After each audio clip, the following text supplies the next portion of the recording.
हम लोग कोशिश करते हैं पर बार बार वापस आ जाते हैं, कारण दृढ़ संकल्पवान नहीं है।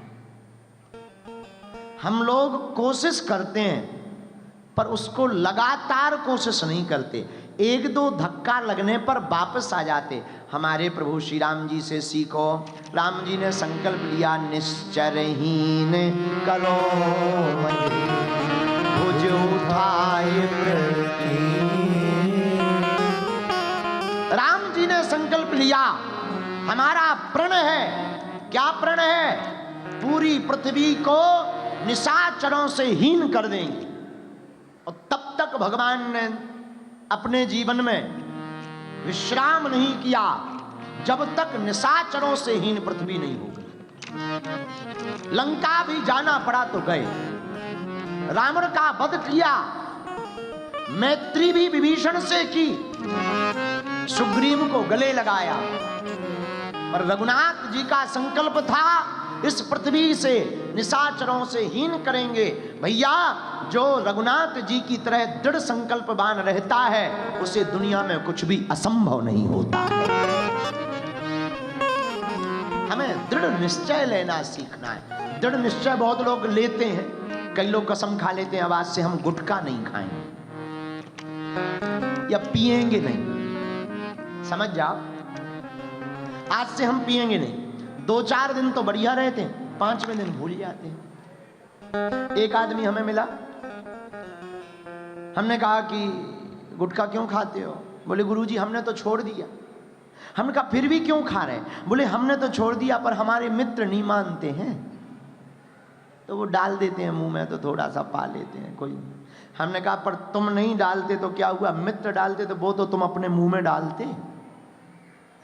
अरे भाई, मित्र तुम्हें दे देते हैं तो तुम पा लेते हो, ये तुम्हारा दृढ़ संकल्प नहीं है, ये तुम कमजोर हो। ऐसे व्यक्ति सफलता कम पाते हैं। जिन्हें सफलता पानी होती वो दृढ़ निश्चय करते हैं। जैसे हमारा संकल्प है कि हम अब भारत के साथ साथ विश्व के अनेक देशों में जाकर अपने साथ साथ पूरे विश्व के लोगों को जगाएंगे, अपनी संस्कृति के बारे में बताएंगे और हम सबको गौरव होना चाहिए। हम सब दुबई में तो बैठे ही हैं, पर प्रियजनों, हमारी आत्माओं, हम लोगों को गौरव होना चाहिए। हम लोग उस संस्कृति से हैं जहां अहिंसा परमो धर्मा की बात की जाती है। हम लोग उस संस्कृति से हैं जहां पूरे विश्व को परिवार की दृष्टि से देखा जाता है। हम लोग उस संस्कृति से हैं जहां के मंदिरों में होने वाली आरती के बाद में हम लोग जय घोष करते, विश्व का मंगल हो और विश्व का कल्याण हो। हम लोग उस संस्कृति से हैं, भारत भूमि की उस संस्कृति से हैं। हम लोगों का ये गौरव होना चाहिए जहां हम शत्रु के भाई को भी गले लगा लेते हैं, विभीषण जी को। हम लोग उस संस्कृति से हैं, हम लोगों को गौरव होना चाहिए। मेरे भारतीयों और भारतीय मूल के रहने वाले प्रियजनों, आपको गौरव होना चाहिए कि आप उस संस्कृति से हो जहां 7 वार हैं, मंगल बुध गुरु बृहस्पति शुक्र शनि रवि, लेकिन 8वां वार परिवार है। परिवार की दृष्टि से हम लोग देखते हैं, अपने जीवन को जीते, एकता के साथ रहते, घर में परिवार के साथ जुल मिल करके हिल मिल करके चलते हैं। भैया, हम निवेदन करना चाहते आप सबसे, अपनी संस्कृति पर हम लोगों को गौरव होना चाहिए। अपने बच्चों को भी परवरिश देनी चाहिए। हम लोग यहाँ आ गए, आप लोग तो भाग्यशाली हो, संस्कृति को जानते हो, कथा में बैठते हो, पर हमको आगे डर लग रहा, आने वाली पीढ़ी का क्या होगा। आने वाली पीढ़ी एकदम अंग्रेजी में डूब रही, एकदम विशेष विचित्र स्थितियों में है। उसे माता पिता से मतलब नहीं, सम्मान करना नहीं जानती, गुरु का महत्व नहीं जानती। हम आपसे प्रार्थना करेंगे, आप विदेशी धरती पर रहो, लेकिन अपनी भगवत गीता रामचरितमानस को अपने बच्चों को पढ़ाना मत भूल जाना। प्रणाम करना मत भूल जाना। आप प्रणाम करोगे तो आपके बच्चे प्रणाम करेंगे, और ये बच्चों को शिक्षा दे करके जाना। आप अपने बच्चों को यह शिक्षा और सलाह दे करके जाना। क्यों? क्योंकि अगर आपकी संस्कृति जीवित रहेगी तो आपके संस्कार जीवित रहेंगे, आपका अस्तित्व जीवित रहेगा, वरना आप कहीं के नहीं रहेंगे। इसलिए हम लोगों का पहला कर्तव्य है अपनी संस्कृति की रक्षा करना। दूसरा कर्तव्य, यहाँ पर आने के बाद एक सबसे बड़ी दिक्कत होती विदेश में, परिवार नहीं बचता, दूरी हो जाती, इतनी दूरी हो जाती कि हम लोग अलग अलग। आजकल भाई भाई को नहीं देखता, भाई भाई को मारने पे तुले हुए। हम प्रार्थना करेंगे ऐसा जीवन जीने का कोई मतलब नहीं, ऐसी संपत्ति का कोई मतलब नहीं जिसमें भैया एक अपने प्रभु श्री राम थे जिन्होंने भरत को राजा बनाने के लिए वन का राज्य स्वीकार किया। और जो विचार करना, कोई आदमी रात को राजा बनने वाला हो और सुबह उसे कहा जाए कि आपको वन भेजा जाएगा, हम में से तुम में से कोई होता तुरंत कहेगा हम तो कोर्ट में जाएंगे, पुलिस को बुलाएंगे, सीआईडी को बताएंगे। ऐसा कैसे हो सकता है? हाँ, कल रात को तो हम राजा बन रहे थे, सुबह सुबह ऐसा कैसे हो गया? हम नहीं छोड़ने वाले हैं। लेकिन देखो कितना अद्भुत सौहार्द है, कितना अद्भुत प्रेम है, कितना अद्भुत संकेत है। अपने भाई के लिए राजगद्दी का त्याग कर दिया और वो वन को चले गए।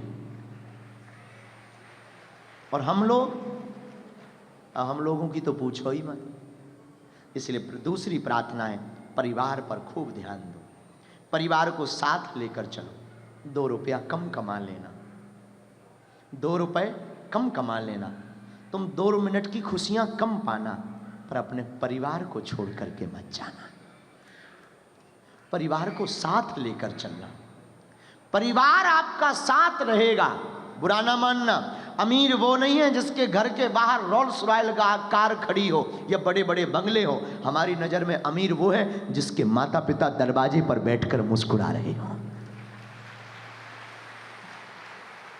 अमीर वो है जिसका भाई छत पर बैठा हुआ अपने भाई का इंतजार कर रहा हो कि हमारा भाई ऑफिस से जल्दी आ जावे ताकि हम दोनों जल्दी भोजन कर लेवे।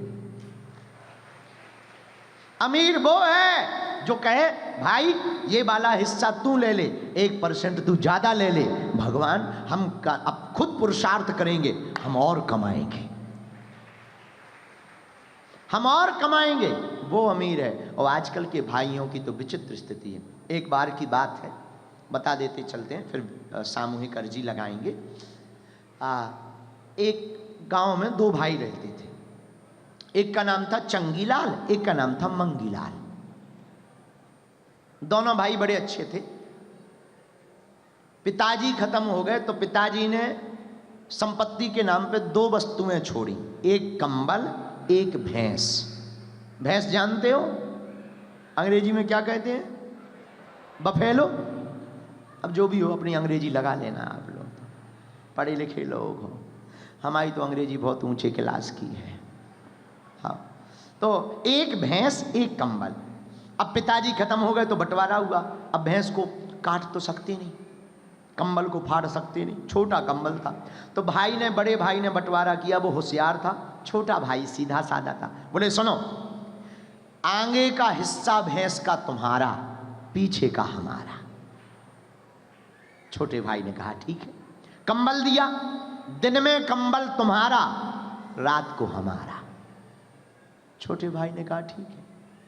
अब दिन में वो कंबल, रात हो गए, अच्छा लाओ अब हमारा समय हो गया। सो रात भर बढ़िया सो गए, ये बेचारा ठंड में बैठे। छोटा भाई, सुबह हो गए, लो अब तुम्हारा समय आ गया, तुम कंबल ले लो। अब दिन में कौन सो गए? ऐसे ही भैंस, छोटा भाई चारा खिला खिला के परेशान, और बड़ा वाला बढ़िया रोज दूध निकाले, पनीर खावे, खीर खावे, चाय फुरके, आहा। अब कई दिनों से हैरान, हम दुबई आए तो हमसे मिले दोनों भाई। बोले गुरु जी आपकी बड़ी कृपा। छोटा भाई बोला हम तो बहुत परेशान हैं। हमका क्या हुआ?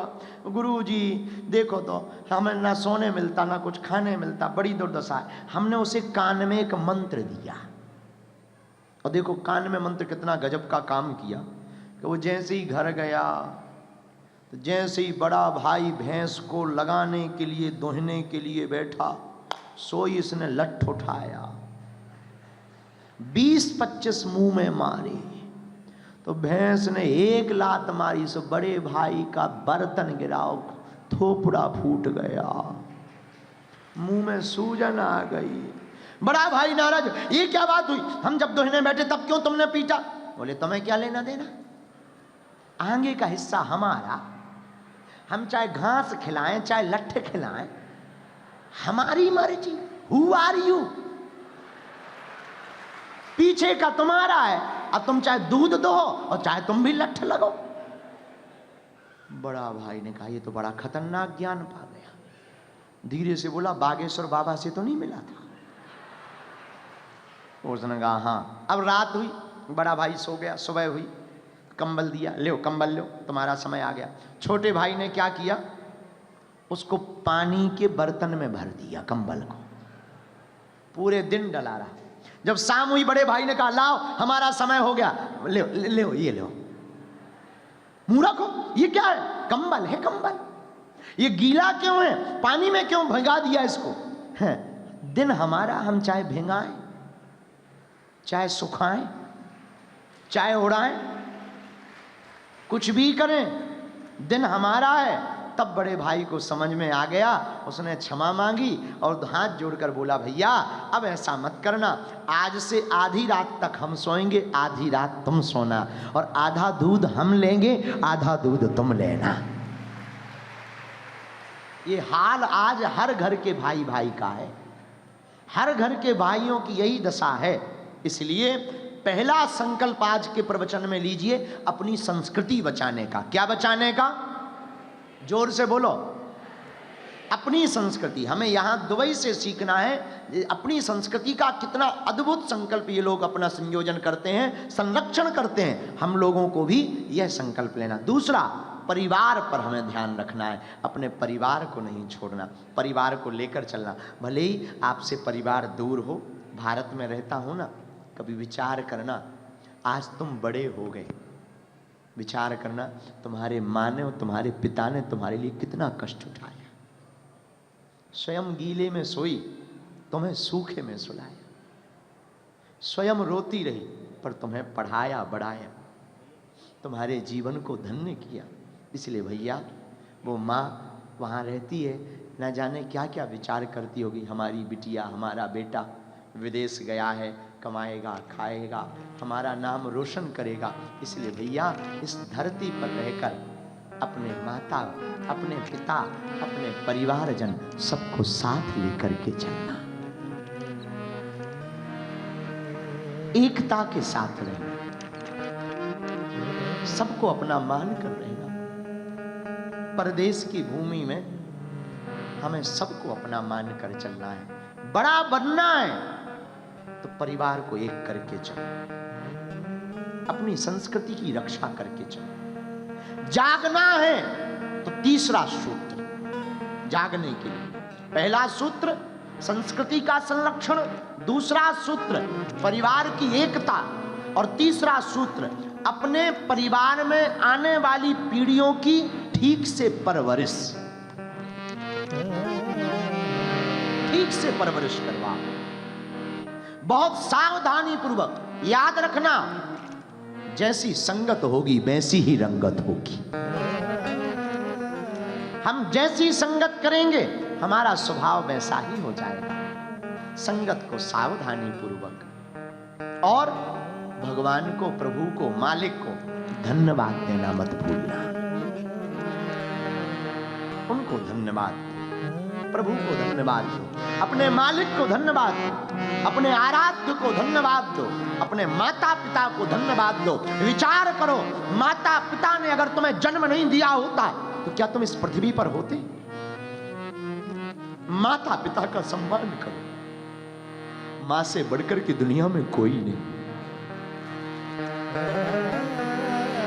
बड़े खुश नसीब होते हैं जिनकी मां होती है।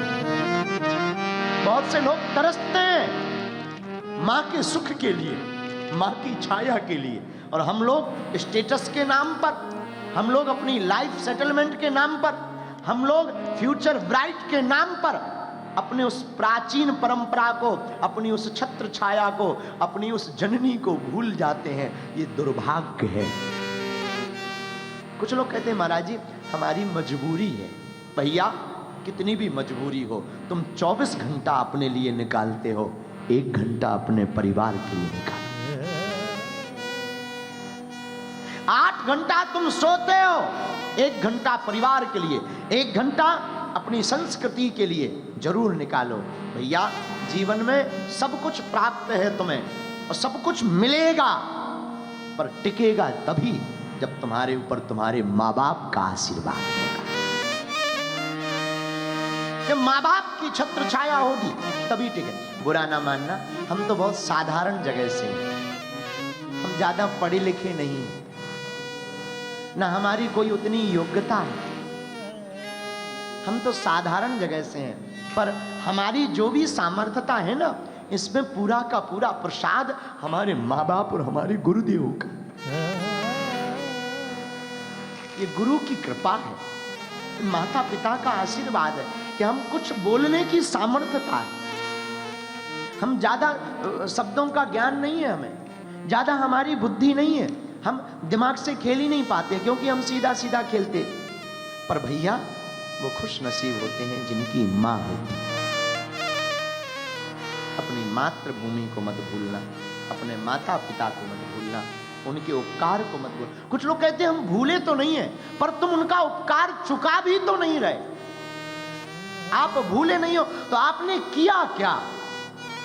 बहुत से बच्चे माता पिता से पूछते हैं कि हमारे लिए क्या किया। हम आपसे पूछते हैं कि आपने अपने माँ बाप के लिए क्या किया? आपने ऐसा क्या किया माँ बाप के लिए? बेटा और बेटी वो महान नहीं है जो माँ बाप के नाम से जाना जाए। बेटा और बेटी तो वो महान है कि ऐसा नाम कमाए कि वो किसी भी नगर की गली के कोने की नुक्कड़ की पान की दुकान पर तुम्हारा पिता खड़ा हो तो बगल में निकलने वाला ऑटो वाला कह दे ये फलाने का पिता खड़ा हुआ है। जब इस महान विचारधारा के साथ आप अपने जीवन शैली को जिएंगे तब हम गर्व के साथ कह सकेंगे आप बड़े से बड़े संकटों में भागेंगे नहीं, जागेंगे। क्योंकि आपके पास संकट मोचन भी तो है। आपको संकट से क्या घबराने की आवश्यकता? कौन है आपके पास? जोर से बोलो, जोर से बोलो। संकट मोचन भी तो है, तो घबराने की आवश्यकता नहीं। संकट कटे